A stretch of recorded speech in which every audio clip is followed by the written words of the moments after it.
We're still on the PA of the wrist here. So in image evaluation, what we want to look for is make sure that we can visualize the scaphoid fat pad.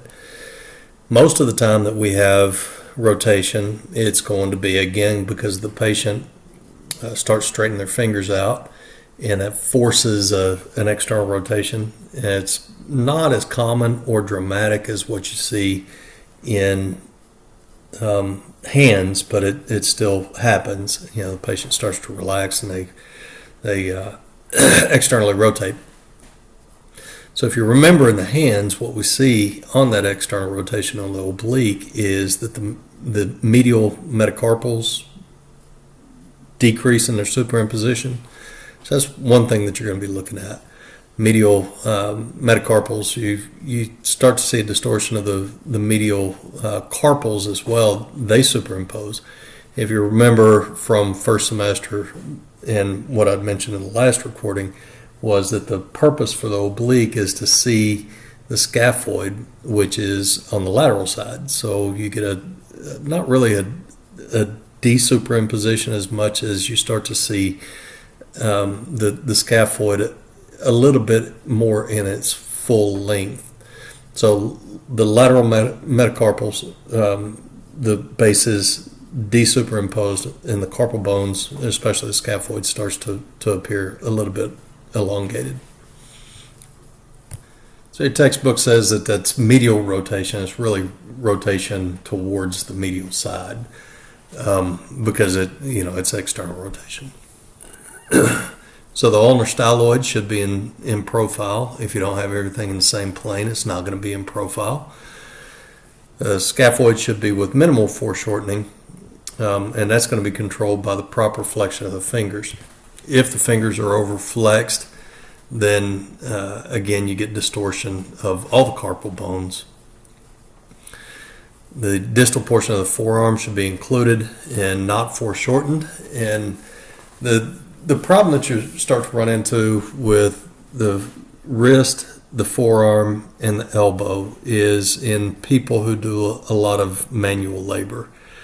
So whenever you got somebody who does a lot of manual labor, construction workers and such, they'll have very thick forearms. And what that'll do sometimes is to cause the elbow end of the forearm to be elevated, where the wrist end of the forearm doesn't elevate as much. So you get an angulation of the forearm that causes not just foreshortening of the forearm, but also projection of, let's say, the posterior portion of the radius and the ulna to be projected into the joint space. So what we're going to talk about in forearms and in elbows, especially elbows and wrists, is that sometimes it may be important to use positioning on the image receptor to minimize the effects of somebody with a great big forearm like that. In other words, you got somebody who's got a great big thick forearm, then you might want to place their wrist towards the edge of the image receptor so that they can kind of hang their forearm off of the image receptor to keep it from being tilted because of that great big thick forearm. And to a degree, we can kind of see what we're talking about here. All right, so you've got the difference in cortex between the anterior and the posterior portion of the radius. We've got the ulnar styloid out to the side. We've got the scaphoid here. We've got, the hand bones. The bones of the hand actually look like they're in a PA projection, so it's really good wrist. Can't really see the scaphoid fat pad, but I think this was a screen film image, which makes it very much more difficult to visualize. So again, the textbook is a little bit confusing in its orientation on its obliques sometimes. It'll call it medial oblique external rotation, and that's because external rotation is rotation along the median axis of from medial to lateral. So I think the test is more specific to internal external rotation. So what we've got is lateral medial projection. The hand, the elbow, and the shoulder should still all be in the same plane. It opens up the carpals on the lateral side of the wrist so that we can see the trapezium, the trapezoid, and the scaphoid and the capitate with less superimposition. We see less superimposition on metacarpals on the medial. Increased superimposition on the medial side, decreased superimposition on the lateral side. And the oblique is specific for the scaphoid without significant or any superimposition, and it's got less foreshortening.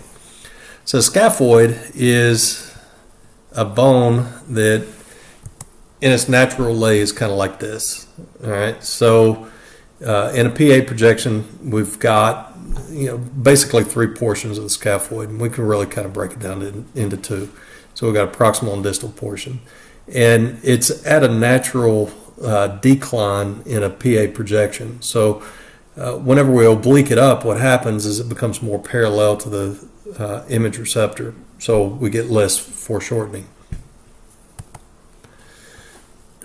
So in that way, because we get less superimposition and less foreshortening, it makes it much more diagnostic for fracture of the scaphoid itself. So back to this, and I really had not anticipated putting the camera on myself, so forgive the way I'm dressed and unshaved. But anyway, if we have a fracture of the distal portion right down in here, then what we're going to have is, if our central ray is perpendicular to the image receptor, but that fracture line is not parallel to the central ray, then we're going to close it up just like as if we had our joint spaces at an angle to the image receptor. So the fracture line is going to be closed up. So when we oblique it up and it becomes more parallel, it becomes more likely that we'll make a diagnosis of that fracture.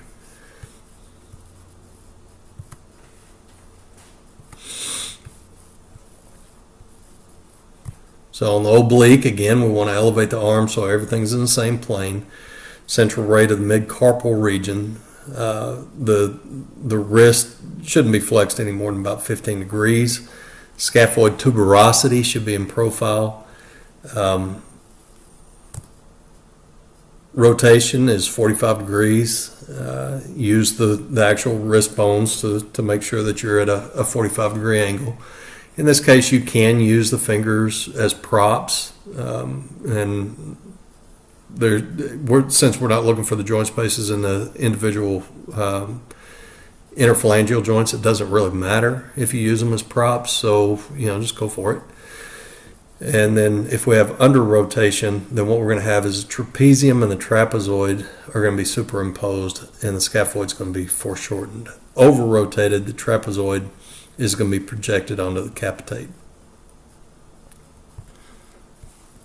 Again, what we're looking for are the bones on the lateral side of the wrist. So scaphoid, again, we've got some superimposition here, but really what we're looking for is this distal portion of the scaphoid through here.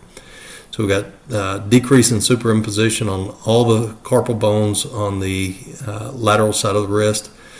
If we continue to oblique up, the trapezoid is going to be projected over onto the capitate, so it becomes more like a lateral. Notice the difference in the carpal bones between the medial side over here. Got a lot of superimposition there. Lateral side, we've got a decrease in superimposition.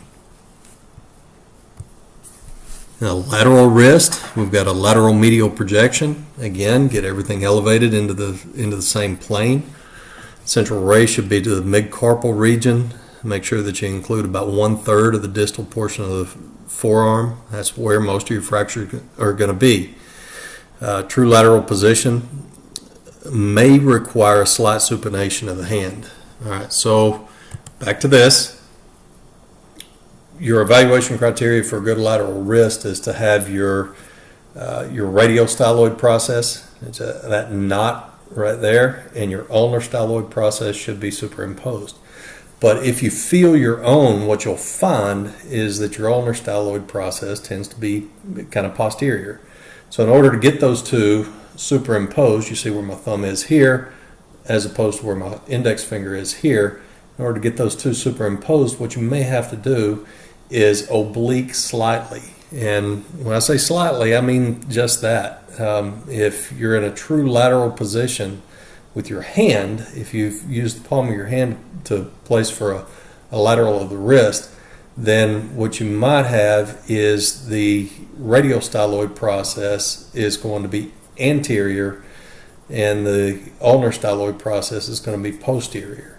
So what you may have to do is slightly supinate, maybe 5 degrees slightly supinate in order to superimpose those two things. And we're going to be looking at a few different things to determine whether or not we got a good lateral. All right. So make sure that the radius is all the way behind or superimposed on the ulna is completely superimposed by the radius.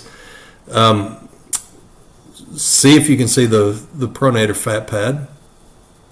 So what we've got here is a scaphoid, and this thing is the pisiform. So the pisiform and the scaphoid should be, and the distal portion of the scaphoid should be pretty close to perfectly superimposed. So over here you see it, you got a little bit of a double halo, but you should not see it, much more than that.